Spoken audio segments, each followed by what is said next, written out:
하나님의 아들 예수님이 우리랑 똑같은 이 인간의 몸을 입고 죄인의 몸을 입고 이 땅에 내려오셨다. 이것을 우리가 보통 세 글자로 성육신이라는 말을 사용하죠. 인간을 지은 하나님이 인간이 만든 문화와 인간의 언어 속으로 뚫고 들어오셨다는 것입니다. 우리 주님은요, 그냥 이 땅에 오신 게 아니라 이스라엘이라고 하는 나라에서 태어나셨어요. 그리고 그 나라의 언어와 문화 속으로 들어오셨습니다. 우리의 구원자 되시는 예수님이 이스라엘 사람으로 오시기 위해서는 먼저 선행되어야 할 것이 있었습니다. 그것이 무엇인가? 바로 이스라엘이라고 하는 나라, 이 국가가 형성이 먼저 되어야 했다는 것입니다. 이스라엘 나라가 어떻게 시작하게 되었는가? 그 모든 과정을 자세하게 적어 놓은 책이 있어요. 한 권도 아니고 무려 5권이나 되는 책에 기록이 되어 있습니다. 그것을 바로 우리가 모세오경이라고 부릅니다. 그 중에서 첫 번째 책, 창세기는 어떤 책입니까? 하나님이 창세기에서 이스라엘이라는 국가의 시조가 될 한 사람을 부르십니다. 그 사람이 바로 오늘 우리가 살펴볼 아브라함이라는 사람이에요. 창세기에서 하나님은 한 사람을 부르셨습니다. 그렇다면 두 번째, 출애굽기는 어떤 책입니까? 한 사람으로 출발한 하나님의 백성이, 하나님의 나라가 점점 불어나는 거예요. 그래서 나중에는 250만 명이 넘는 큰 민족으로 성장하게 됩니다. 아브라함의 손자 야곱이 이제 그 기근을 만나서 애굽으로 내려가지 않습니까? 그때 그 식구들이 보니까 70명 정도였어요. 그런데 400년 동안 그 비옥한 땅에서 애굽에서 살면서 어떻게 돼요? 250만 명이 넘는 대민족을 이루게 된 것입니다. 그러니까 하나님이 창세기에서는 한 사람을 부르시고 출애굽기에서는 한 민족을 부르셨다는 것입니다. 그렇다면 레위기는 어떤 책입니까? 하나님께서 통치하시는 나라로 이 민족이 온전히 세워지기 위해서 반드시 필요한 것이 한 가지 있어요. 그게 뭐냐면 법입니다. 법. 하나님 나라의 법, 율법을 주시는 것이 레위기죠. 레위기는 하나님이 어떻게 주의 백성을 다스리시고 통치하시는가, 법에 대한 내용이 있습니다. 네 번째 책, 민수기는 어떤 책입니까? 율법을 받은 이스라엘 백성이 이 하나님 나라의 법에 순종하는가 아니면 순종하지 않는가, 이것을 확인하고 훈련하는 것, 40년 동안 훈련한 내용을 담은 책이 바로 민수기라는 것입니다. 마지막 다섯 번째, 신명기. 신명기는 영어로 뉴터라노미 이렇게 얘기를 하죠. 뜻을 살펴보니까 두 번째 율법이라는 뜻입니다. 신명기는 그 2세들에게 두 번째로 율법을 가르쳐 주시는 것입니다.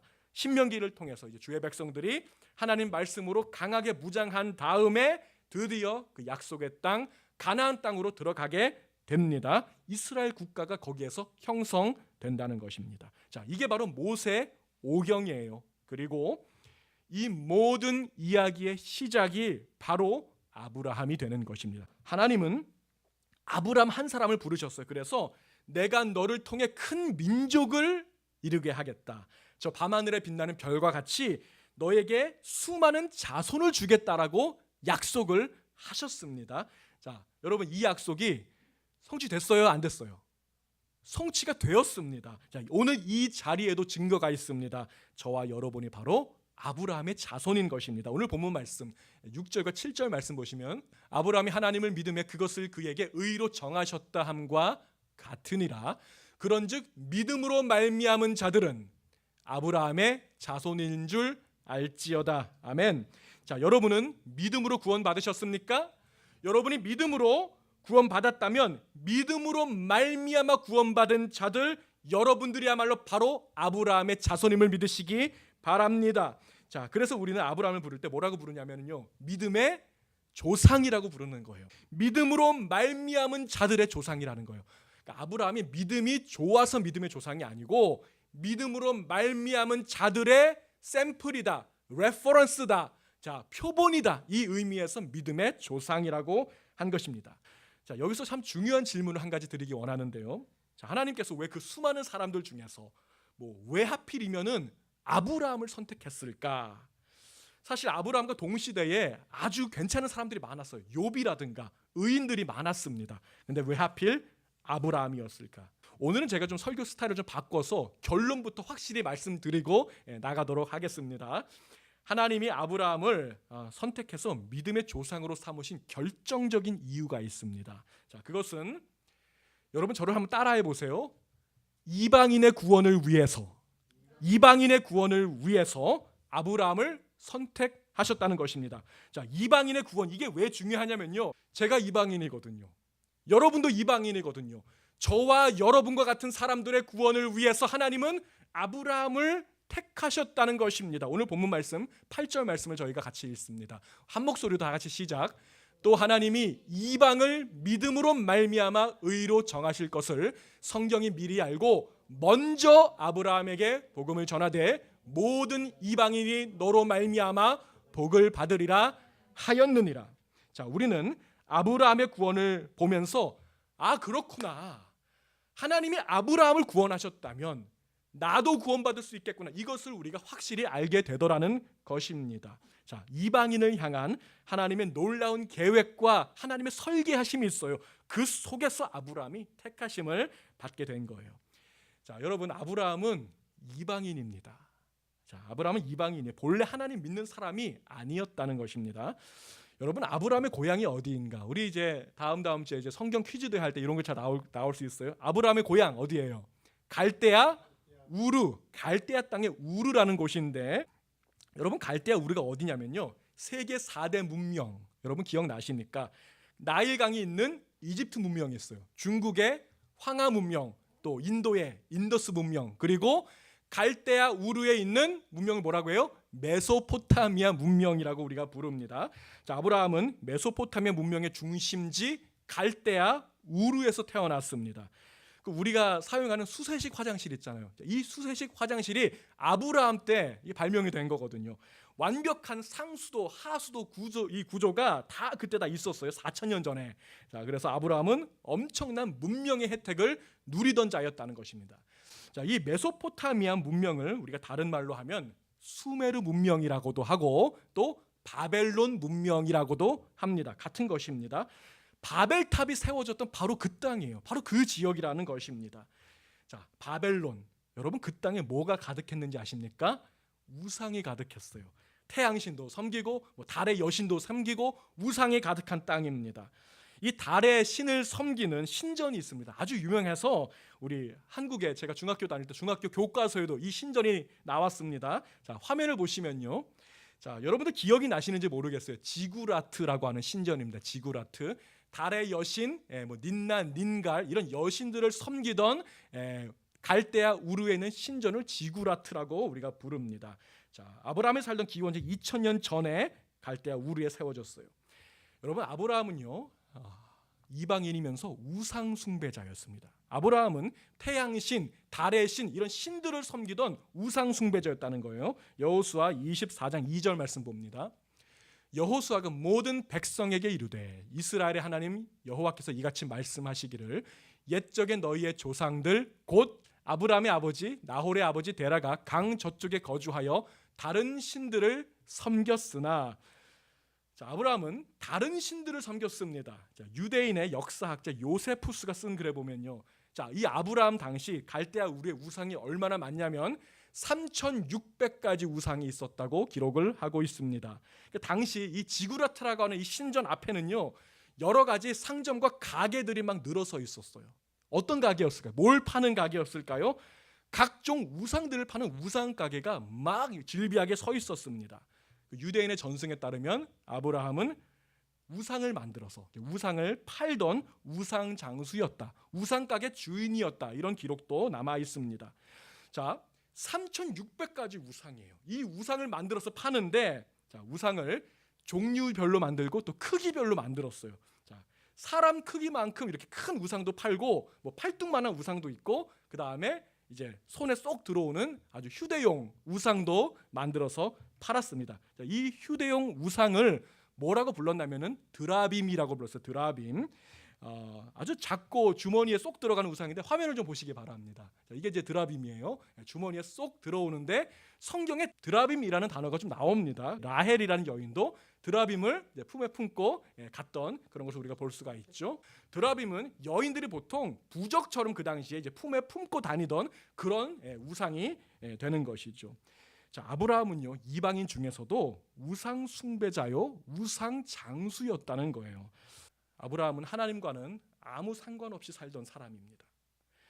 아브라함은요, 하나님과는 너무나도 멀리 떨어져 있어서 하나님을 만날 수가 없는 사람이었다고요. 아브라함 돈 많이 벌었습니다. 문명과 문화를 누리면서 문명의 중심지에서 잘 먹고 잘 살던 사람이 바로 아브라함이 아니겠습니까? 이 자리에 계신 여러분들 중에도 아브라함과 같은 인생을 사셨던 분들이 혹시 있을지 모르겠습니다. 하나님하고는 아무 상관없이 살던 분들 혹시 이 자리에 계십니까? 하나님으로부터 멀리 떨어져서 세상의 그 문명의 한가운데서 그것을 즐기며 잘 먹고 잘 살던 인생을 추구했던 분들 분명히 있을 줄로 압니다. 여러분 어떠셨습니까? 행복하셨습니까? 딱 거기까지예요. 딱 거기까지입니다. 여러분, 죄의 문제, 사망의 문제, 영혼의 문제 해결할 수 있습니까? 없습니까? 돈으로 해결할 수 있어요? 없어요? 해결할 수 없습니다. 우리는 방법이 없습니다. 이방인은요, 구원의 길이 막혀 있어요. 이방의 문화는 여러 가지 온갖 우상들로 가득 둘러싸여져 있기 때문에 구원의 길로부터 막혀져 있다는 거예요.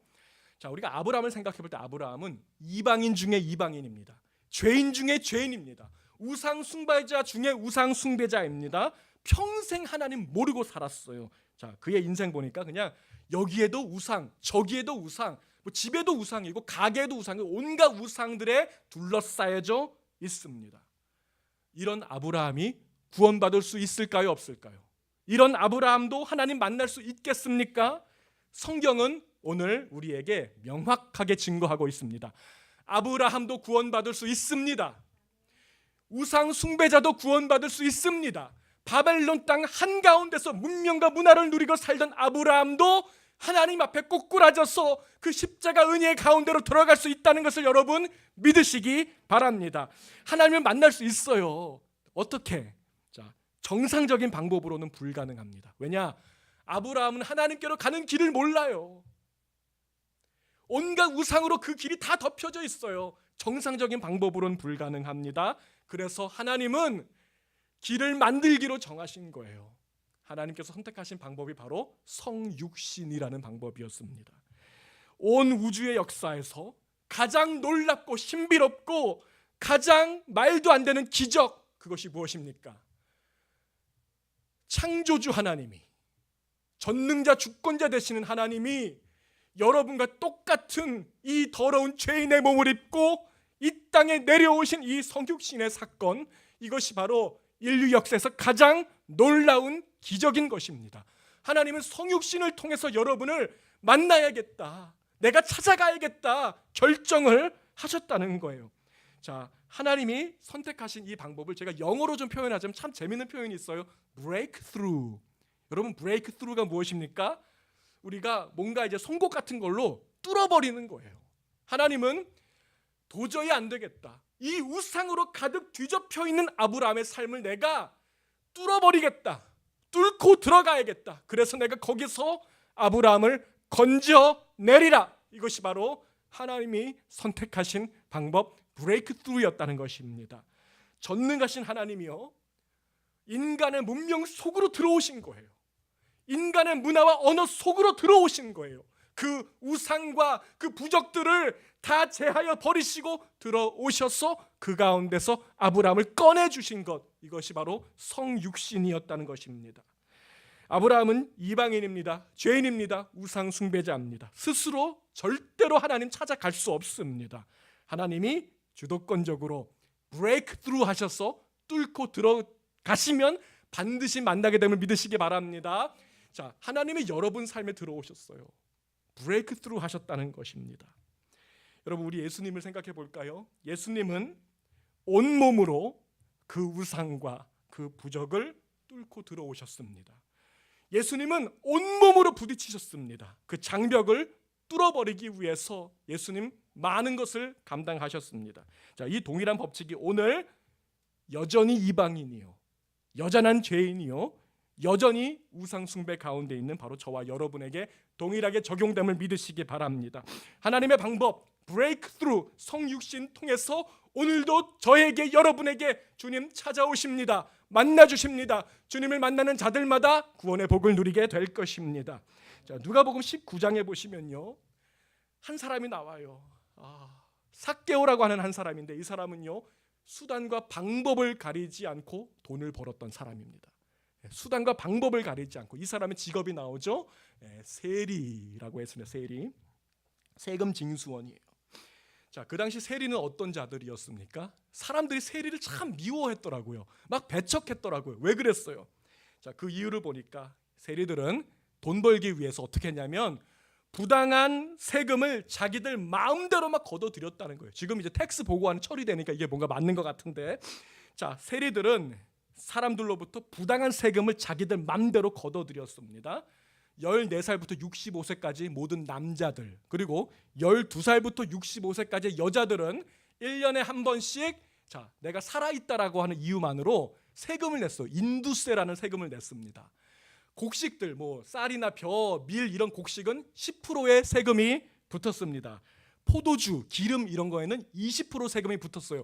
모든 품목들마다 세금을 매기는데, 자, 가장 큰 문제는 뭐냐면은 이런 수확품이 있잖아요. 벼농사 했어요. 이걸 이제 시장에 내다 팔아야 되는데 도로를 이용하려면 도로세를 내야 했다는 것입니다. 물건을 싣기 위해서는 뭐 지게차나 수레를 이용해야 하는데 수레에 바퀴가 2개, 2배의 세금을 내는 거예요. 바퀴가 4배, 4배의 세금을 내는 거예요. 그러니까 지금 세금 징수는 마음대로 막 세금 붙여서 막 뜯어냈다는 것입니다. 가장 무서운 것은 이 모든 것이 세금법으로 정해놓은 것이 아니고 세리가 임의대로, 자기 욕심대로, 내가 원하는 대로 마음대로 가져갈 수가 있었다는 것입니다. 세금 징수원에게는 임기가 있었어요. 1년하고 끝입니다. 세금 징수원 1년 동안 마음만 먹으면은요, 평생 한 3대가 먹고 살 수 있는 돈을 다 벌 수가 있었어요. 자, 그 당시 이스라엘을 지배했던 로마 제국은 그 속국과 지역들을 세금 구역으로 나눴습니다. 13개의 세금 구역으로 나눈 거예요. 그리고 각 세금 구역마다 1년에 한 번씩 그 구역의 세금을 걷어들일 수 있는 세금 징수권을 돈을 받고 팔았던 거예요. 자, 어떻게 팔았을까? 요즘 이베이라고 하는 인터넷 경매 사이트가 우리가 자주 사용하는데 경매를 통해서 팔았습니다. 1년 동안 세리의 일을 할 수 있는 세리권을 내가 따기 위해서는 로마 제국에서 시행하는 세리권 경매에 참가를 해서 상상할 수 없는 엄청난 돈을 주고 그 권리를 사오는 거예요. 자, 그러면 이제 1년 동안 그 세금을 내가 거둘 수가 있는 거예요. 자, 세리들이요, 비싼 돈을 주고 세리권을 내가 산 것이 아니겠습니까? 그러니까 그 이상의 돈을 벌어들이기 위해서 부당하게 착취하고 세금을 걷어들였다는 거예요. 그러니까 사람들이 미워했던 것입니다. 배척했던 것입니다. 자, 그런데 당시 이스라엘 사람들이 이 세리들을 증오하고 미워했던 이유는 단순히 세금 문제 때문만은 아니었습니다. 세리들이 정말 미움을 받았던 그 근본적인 이유가 있어요. 그것은 그들은 민족을 배반했을 뿐만 아니라 말씀을 배반하고 하나님을 배반했던 자들이었기 때문에 로마의 속국이 된 이스라엘에게 유일한 희망이 있었어요.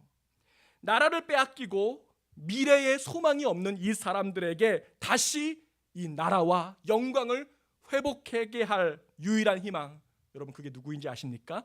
메시아였던 것입니다. 그 메시아의 시대의 도래를 외치던 구약의 선지자들의 말씀, 하나님의 말씀을 세리들은 다 저버렸다는 거예요. 자, 세리가 로마와 딱 손을 잡는 그 순간에 그들은 메시아로부터 등을 돌려버린 것입니다. 말씀으로부터 등을 돌려버린 것입니다. 하나님과 원수가 된 것입니다. 자, 그런데 바로 그 세리 삭개오 앞에 지금 메시아이신 예수님이 다가오신 것입니다. 다가오고 계실 뿐 아니라 그 이름을 부르시고 말씀하고 계십니다. 삭개오야, 속히 내려오라. 내가 오늘 내 집에 들어가야겠다.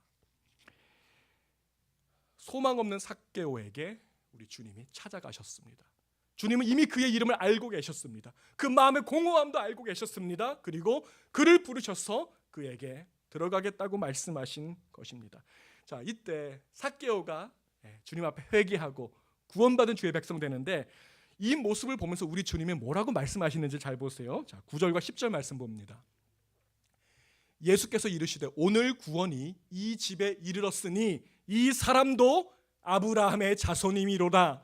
인자가 온 것은 잃어버린 자를 찾아 구원하려 함이니라. 아멘. 삭개오도 누구의 자손이요? 아브라함의 자손이라는 거예요. 여러분, 이게 무슨 뜻인지 아십니까? 삭개오도 아브라함처럼 구원의 길이 꽉꽉 막혀서 도저히 구원받을 수 없는 사람이었다는 거예요. 친구도 다 떠나갔습니다. 가족들도 그를 경멸합니다. 돈밖에 모르는 파렴치한이라고 생각합니다. 바로 그에게 아무런 소망과 희망 없는 삭개오에게 주님 찾아가셔서 그의 이름을 부르시고 내가 너를 회복하리라, 내가 너를 구원하리라, 내가 너에게 새 생명을 주리라. 주님께서 삭개오의 삶 속으로 들어가셨음을 여러분 믿으시기 바랍니다. 삭개오도 아브라함의 자손이에요. 여러분도 똑같습니다. 아브라함의 자손이에요. 우리도 예수님 믿으면 다 구원받는 줄 믿으시기 바랍니다. 하나님은 차별이 없으세요. 왕이나 대통령이나 장애인이나 가난한 자나 부자나 우리 주님 앞에 나가는 자 결단코 외면하시고 다 안아주시고 사랑하심을 여러분 믿으시기 바랍니다. 예수님은 삭개오 앞에 있는 장애물들을 브레이크 스루 하셨습니다.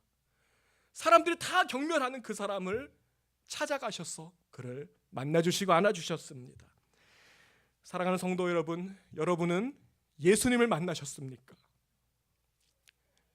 여러분 정말 예수님을 만나셨습니까? 이방인이요 죄인, 저의 모습이고 여러분의 모습입니다. 여러분 앞에 우리 주님이 찾아오시기까지 여러분 알고 계십니까? 얼마나 많은 장애물이 있었는지, 우리 주님이 얼마나 많은 브레이크 스루를 해야 했었는지를 여러분 정말 아십니까? 여러분, 예수님은요 하나님이라고요. 하나님이라고요. 온 우주 만물을 창조하시고 붙드시는 전능자 하나님이라고요. 이 지구에, 이 땅에 살고 있는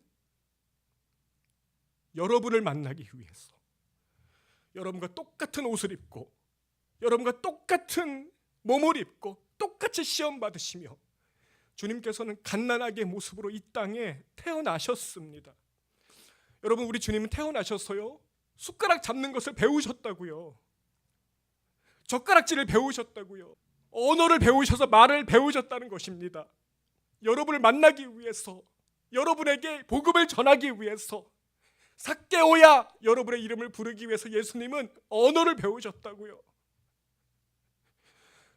하나님은 여러분을 구원하기 위해서 얼마나 많은 브레이크 스루를 감당해야 하는지 모릅니다.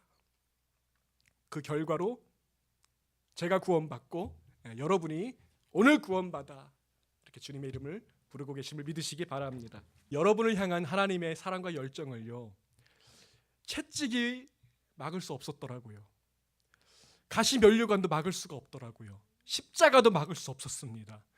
예수님은 십자가보다 더한 것이 앞에 놓여져 있더라도 그거 브레이크 스루 하셨을까요?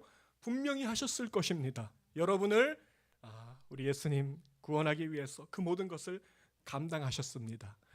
우리는 주님의 십자가를 바라볼 때 이 사랑과 이 은혜에 감격하지 않을 수가 없습니다. 우리는 감동하지 않을 수가 없습니다.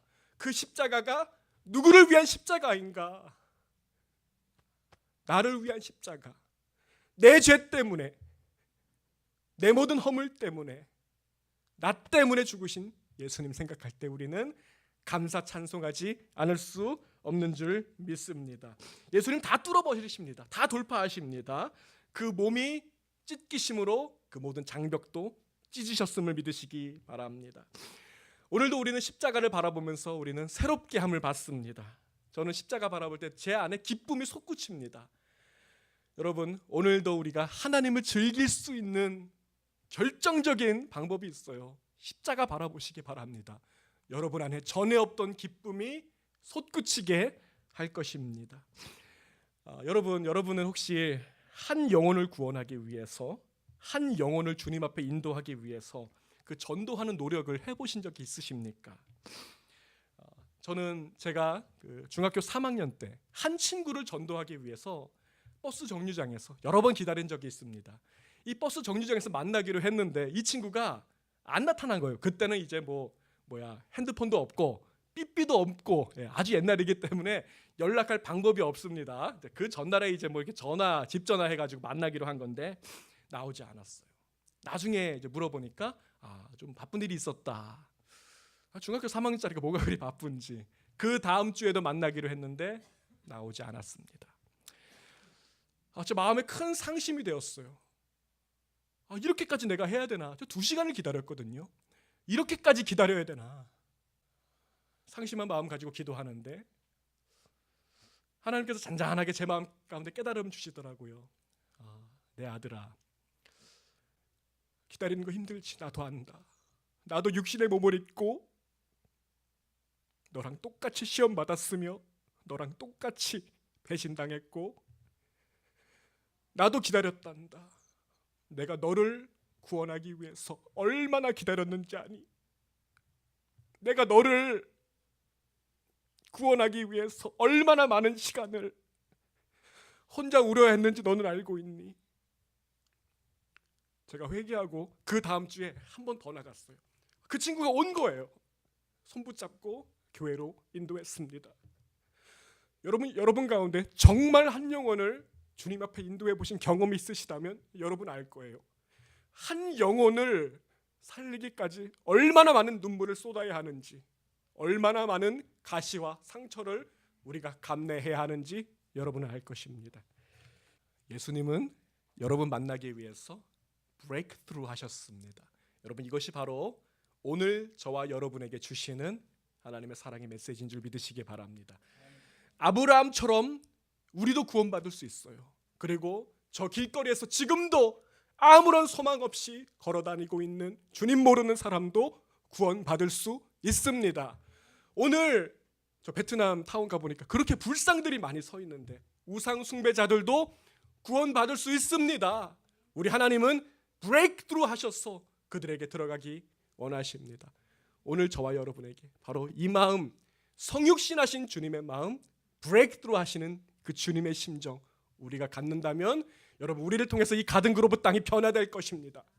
하나님의 생명의 복음이 넘치게 될 것입니다. 가든 그로브 땅 곳곳마다 찬양 소리가 울려 퍼지게 될 것입니다. 그렇게 쓰임받는 복음의 증인되는 저와 여러분이 되시기를 주님의 이름으로 축복합니다.